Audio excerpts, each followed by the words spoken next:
Have you ever thought about the burden on the environment due to food production? Yes, there is a negative impact because if the ways of agriculture and the processing of these foods, how wrong are we with our choices of food sources we use? How can we come up with all this before it's too late? Before we proceed with this video, don't forget to like and subscribe to our channel and hit the bell icon so you can receive notifications for our latest videos. Before any delay, let's start with our video where you will learn about some important aspects of this problem, like how wrong are we with our choices of food sources? How has the world been affected? How to cope with this issue? Famous movements around the world. Takeaway from the video. Speaking about the environment, foods that generally require more energy and end up with more pollutants are referred to as bad choices. Some common cases are collected here. Foods high on the food chain that include cows, buffalo, sheep, etc. are not considered good because a huge amount of energy has been utilized in the form of water and fertilizers, all of which is going to be yielded in the form of nitrogenous waste, adding to pollution. In another case, the seafood, which needs an extensive amount of energy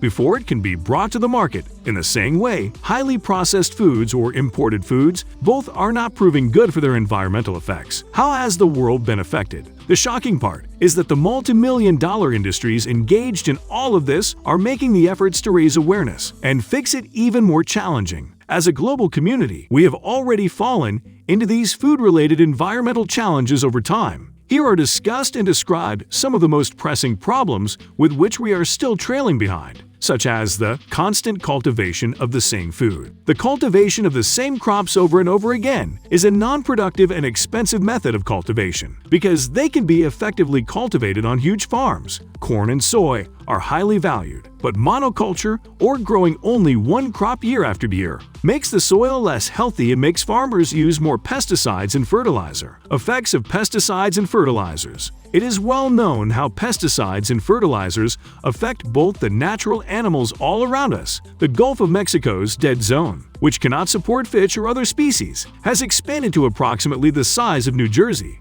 This is because the Mississippi River brings chemicals, like fertilizers, into the Gulf. Farming-related greenhouse gas emissions. The immense amounts of land and water needed to produce the foods we eat have a significant negative influence on the environment. Food production uses up land and water and emits greenhouse gases from the fossil fuels used to power tractors and harvesters, for example, as well as from the gases emitted when cow manure breaks down and from when cows fart and burp. Scientists believe that up to 30% of all greenhouse gases that people put into the environment each year are caused by the global food industry. How we are wasting nutrients. More and more of the food consumed in America is imported. Long-distance food shipping and processing not only depletes the food of nutrients, but also adds to air and water pollution. In an ecological sense, we are wasting the nutrients that were extracted from the soil, and we are not entirely replacing them. Commercial fertilizers concentrate on phosphorus, nitrogen, and potassium. Food can act like carbon in the environment. If you are still unclear, let me give you more of an explanation. Another dietary effect. Our consumption of food significantly affects our carbon footprint. The issue of trash is a major one for our planet. Approximately 570,000 tons of fresh meat are wasted by families annually, with a value of 1,300 million. This would appear to be a good deal, but let me put it this way. Consider that this meat's value might be used to purchase nearly 5 really fast Ferraris. This is absurd because, in addition to waste being a major issue, global warming is more than all the cars on the Earth. 25% of all climate change issues can be attributed to our food. In fact, it generates about twice as much greenhouse gas as cars. So let's look at the effects of different foods. For example, a single serving of grain-fed beef results in 330 grams of carbon emissions, which is equivalent to driving a car 3 miles.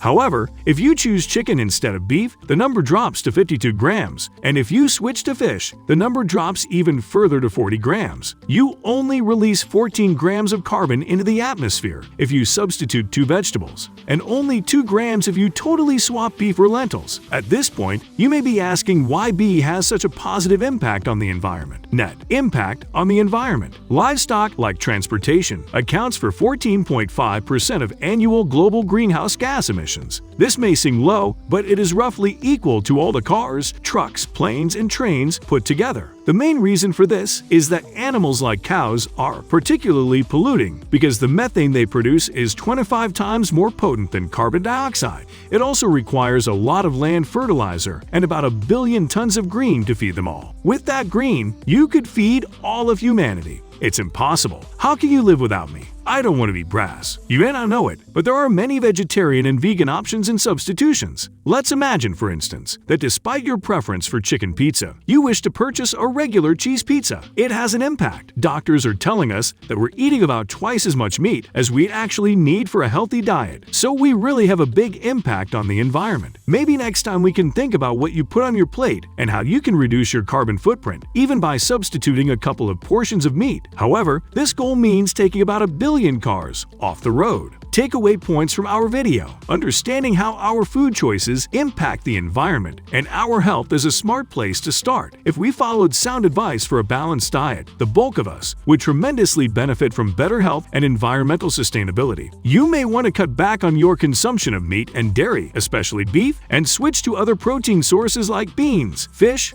or even chicken. Make sure you eat enough fruits and veggies each day as well. As we previously discussed, the relationship between food and the environment can occasionally be complex. Understanding where your food is grown and how it is produced may help you how to cope with it. In general, our research revealed that cutting back on meat consumption reduced greenhouse gas emissions, land use, and water use. Changes in greenhouse gas emissions and land use were shown in some research to be reduced by 70%, whereas changes in these variables were found in other studies to be only marginally reduced or even increased. More sustainable diets were thought to be marginally healthier due to increased consumption of fruits and vegetables and decreased consumption of red and processed meat. Furthermore, here are some small steps to start with to reduce your carbon footprints to light the candle for a better future, such as recycling your old clothes. The simplest rule is to choose plant-based foods over animal-based ones because they are at the bottom of the food chain, which results in less waste and pollution. Worldwide movements for raising awareness. The simplest rule is to choose plant-based foods over animal-based foods because they are closer to nature. Sadhguru, an Indian philanthropist, started the Save Soil movement. Its goal is to increase the amount of organic matter in the soil, which has been drastically reduced by the growth of cities and harsh methods of growing crops. The slow food movement was born in Italy relatively early. Once it became popular to choose locally produced food over highly processed options, like fast food. Another significant practice that has recently gained popularity in affluent countries is vegetarianism, which aims to persuade individuals to become vegetarians for life. There is hope after we get out of this problem that we have placed ourselves and because of all the amazing work being done. Thanks for watching. We will be uploading more amazing content like this, and so don't forget to like and subscribe and push the bell icon to get notified we are up a new video.